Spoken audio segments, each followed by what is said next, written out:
Saudara, pasca bencana banjir, warga Kecamatan Ketol bersama prajurit TNI bahu-membahu membangun jembatan gantung darurat di Desa Burlah, Kecamatan Ketol, Aceh Tengah.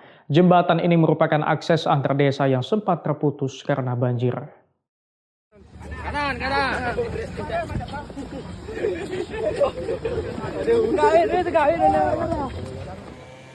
Di tengah derasnya arus sungai dan medan yang terjal, semangat gotong royong warga di Kecamatan Ketol, Kabupaten Aceh Tengah tidak pernah surut.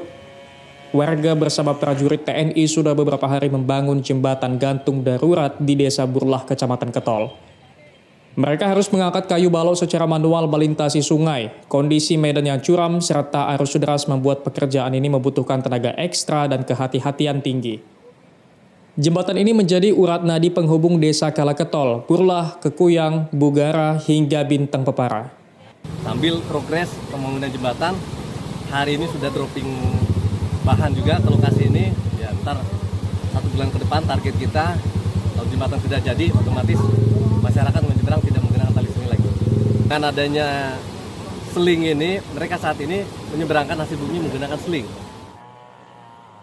Pembangunan jembatan melibatkan personel Koramil 09 Ketol, Yon TP 854, dan Yon Zipur 6DS, serta sekitar 150 warga masyarakat. Zikri Maulana, Kompas TV, Aceh Tengah, Aceh.